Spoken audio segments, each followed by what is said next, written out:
Hello mga kababayan, nanonood ba kayo ng live kanina? Kung hindi, nako, nag-miss out kayo sa panibagong episode ng comedy show sa Senado. Day 13 na ng impeachment sarsuela laban kay VP Sara Duterte ngayong August 5, 2026. Binaliktad at pinaglaruan na naman ang script ng prosecution panel nang isa lang sa interpellation ng mga senator judges ang pambatong testigo nilang si dating COA Auditor Roderick Wamil mga kababayan. So narito ang aking personal na POV sa sunod-sunod na resback at kapalpakan kung saan mismong ang mga senador at ang batas ang sumupalpal sa kanila mula umaga hanggang hapon mga kababayan. So, let's review the timeline kung paano sila isa-isang nalubog sa sarili nilang mga bitag. First, pag-usapan natin ang naging ruling ng Korte Suprema.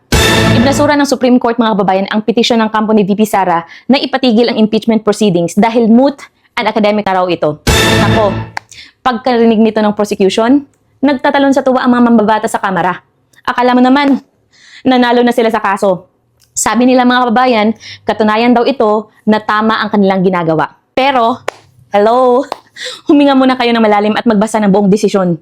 Ibinasura ng Supreme Court ang petisyon dahil sa tinatawag na judicial courtesy at separation of powers. So, ibig sabihin, hinahayaan lang ng Korte Suprema na mag-aksaya ng oras at magbangayan ang mga politiko sa Senado habang gumugulong ang proseso. Hindi ibig sabihin yan na guilty si VP Sara o tama ang mga inventong ebidensya ninyo. Ipinagpatuloy lang ang trial pero wala kayong nakuha na legal na validation mula sa Supreme Court. Pangalawa, naghain ng motion ang prosecution na tanggapin ng Senado bilang ebidensya ang mga naging hearings sa Kamara mga kababayan.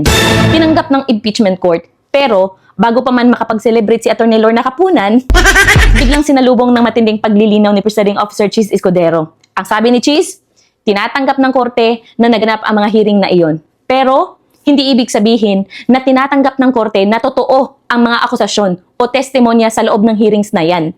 Boom! Supal palagad sa microphone, di ba? Formal na nilinaw ng korte na ang mga kwentong barbero at chismis na binuo ninyo sa kamera ay mananatiling kwento na walang legal na bigat sa Senado.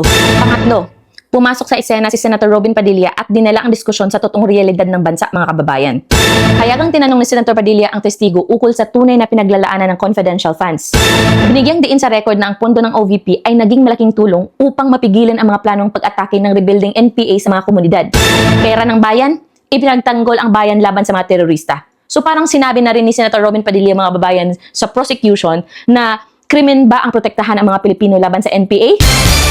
Kaya, tahimik ang mga taga-usig. Hindi makakibo mga kababayan. Pang-apat, napagsabihan pa itong si Mr. Witness na si Roderick Wamil mga kababayan na huwag makipag-argue o makipagtalo sa mga senator judges. Sobrang unresponsive kasi ng testigo sa mga simpleng katanungan ni Senator Judge Amy Marcos. Napakalinaw ng nakasulat sa joint circular. Answerable lang ng yes or no. Pero, paikot-ikot magsalita si Wamil para lang umiwas sa katotohanan mga kababayan. Kaya, pati si Presiding Officer Cheese Escudero, pinagsabihan siya at pinakiusapan na maging responsive dahil napakasimple ng tanong mga kababayan. At lalong naging katatawanan si Mr. Witness mga kababayan nang gisahin siya ni Escudero ukol sa mga maling datos sa dokumento mismong siya ang nagpresenta sa korte.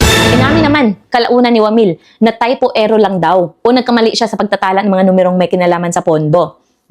Biruin mo, state auditor ka ng COA, dinala ka bilang pambatong saksi upang magpabagsak ng Vice Presidente, tapos pagharap mo sa korte, ang mga numero mo pala ay puro typo error? Giit ni Cheese Escudero mga kababayan na ang figure na binanggit ni Wamil ay wala namang nakasulat sa papel. Kaya, tinanong siya ni Cheese Escudero kung paano niya nalaman na typo iyon, kung ngayon lang niya binabago at ibinibigay ang tamang numero. So, Mr. Wamil, gawa-gawa na lang ba ang correction ninyo? On the spot? Nakakahiya! Lima, dinala ng prosecution mga kabayan ang issue ng acknowledgement receipt ng isang Mary Grace Piatos upang mag-grandstanding sa media at palabasin na ito ang pinakamalaking corruption scandal sa bansa mga babayan. Pero, nung himayin sa korte, naging mukhang tanga ang naratibo nila. Una sa lahat, umabot lang sa 70,000 pesos ang nakasaad sa resibo bilang reward para sa pagbili ng mga gamot. 70,000 pesos lang pala mga kababayan. Ginawa ninyong pambansang issue na akala ninyo bilyon-bilyon ang ninakaw. At eto pang matindi mga kababayan. Tinanong ni Senator Robin Padilla at ni Senator Judge Lacson si Mr. Witness kung kilala ba niya ang mga aliases o ang mga totoong pangalan ng mga confidential agents sa likod ng mga resibong ito. Ano ang sagot ng testigo? Wala siyang personal knowledge at hindi niya kilala dahil wala siyang security clearance. Grabe! Grabing supalpal. Mismong ang testigo ng prosecution mga kababayan, walang kakayahan na kilalanin ang mga agents dahil wala siyang karapatan o clearance sa ilalim ng batas. At Nilinaw pa ni Senator Robin Padilla na sa ilalim ng Joint Circular, walang anumang provision na nag-aatas sa mga confidential agents na magpakilala o ilantad ang kanilang tunay na identity sa publiko. Dahil kung magpakilala sila, hindi na iyon confidential. Kaya paano mo sasabing peke ang mga pangalan kung ang mismong batas ay pinoprotektahan ang kanilang pagiging lihim? Wala palang alam ang testigo ninyo, mga anti-Duterte. Nakikisaw-saw lang sa chismis. Pang-anim, pinunan ng depensa ang naging paraan ng pagsusuri ng COA witness sa mga dokumento, mga kababayan. Gusto kasi ng prosecution na ipagpatuloy ang pag-review sa labas ng impeachment court. Pero, tahasang tumutol ang depensa dahil baka doon pa lang nila imbintuhin o lutuin ang mga ebidensya. At noong pilitin ni Wamil na i-justify ang kanyang ginawang pag-disallow sa 10 million peso na pondo ng OVP, mga kababayan, bineltahan siya ni Presiding Officer Chis Escudero. Sinabi ni Chis sa kanya, ba't mo na-correct ang 10 million? Ang opinion mo ay hindi nangangahulugan na tama ka. Ang tindi niyan, mga kababayan. Mismong ang korte na ang nagsabi na ang mga paratang ng testigo ay nakabase lamang sa kanyang personal na opinion at hindi sa matibay na batas. At dahil takot na takot ang prosecution, mga kababayan, sa galing ng defense team, gumawa sila ng desperadong galaw. Sinubukan ni Senator Tulfo na hilingin na ipatanggal si Attorney Michael Powa bilang bahagi ng Defense Counsel ng OVP. Pero, binaratilyo agad ito ni Chis Escudero. Formal na nilinaw ni Chis na walang anumang conflict of interest kay Attorney Powa at nanatili siyang legal na abogado ng depensa. Tanong lang po, Senator Tulfo, bakit niyo gustong ipatanggal si Attorney Powa? Dahil ba masyadong magaling at takot kayong mag-expose ang mga kapalpakan ninyo? Nagpapanik naman ang kampo ni na Attorney Kapunan. Kaya, nagsusungit na ito sa korte dahil hindi na sila pinagbibigyan ng depensa sa mga counter stipulations nila. Mga kababayan, habang pinapanood natin ang sarswela ng Day 13, nakikita natin kung paano unti-unting gumugulong ang hustisya. 'Di ba? Ang ginagawa ng prosecution, ang paggamit ng mga testigo na walang security clearance, ang mga dokumentong puno ng typo errors, at ang pagpilit na sirain ng karakter ng ating Vice Presidente ay nagpapalala sa akin, mga kababayan, sa nakasulat sa Psalm chapter 35 verse 11 to 12. Anong sabi doon? False witnesses did rise up. They laid to my charge things that I knew not. They rewarded me evil for good to the spoiling of my soul. Sa Bisaya pa, mga kababayan, na nagpanindog ang mga saksi nga dili matarong. Nangutana sila kanako mahitungod sa mga butang nga wala ko hibalui.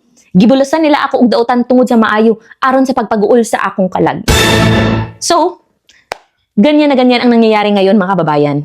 Ginagantihan nila ng masama ang mabuti. Ang pondo na ginamit para protektahan ang bansa laban sa NPA at ang tulong na medikal para sa mahihirap, mga kababayan ay pilit nilang binabaluktot bilang krimen.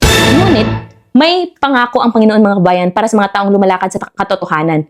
Ayon sa Psalm chapter 7 verse 15 to 16. Oh, open your Bible. It states there, mga kababayan, He made a pit and digged it, and is fallen into the ditch which He made. His mischief shall return upon his own head, and his violent dealing shall come down open his own pate. Sa Bisaya pa, mga kababayan, nagbuhat siya og atabay, og nagkalot ni ini, og siya nahulog ngadto sa kalot nga iyang gibuhat. Ang iyang daotang buhat magabalik sa ibabaw sa iyang ulo, ug ang iyang kabangis mahulog sa iyang alimpulo. So, mga kabayan, anong ibig sabihin nun? Meaning, nagukay ang prosecution ng malalim na balon ng propaganda sa loob ng 13 araw upang ibagsak ang liderato ng OVP, mga kabayan. Ngunit, sa bawat pagtatanong ng mga senador, sila mismo ang nahuhulog sa sarili nilang balon. Ang kahulugan at imbentong paratang na kanilang pinagugulong ay bumabalik ngayon sa kanilang sariling mga ulo at bumbunan sa harap ng buong pambansang telebisyon. So kahit anong sungit ni Attorney Kapunan, idugo ka, Attorney? At kahit anong pilit na pagtanggal kay Attorney Powa, ang katotohanan ay may sariling lakas at proteksyon mula sa Diyos, mga kababayan. Manatiling mapagmatyag at mapanuri habang patungo tayo sa Day 14, mga kababayan. Huwag kayong pabubudol sa mga kalahating balita. Okay? Pagpalain kayo ng Diyos at maraming salamat sa inyong lahat. Mabuhay ang Pilipinas!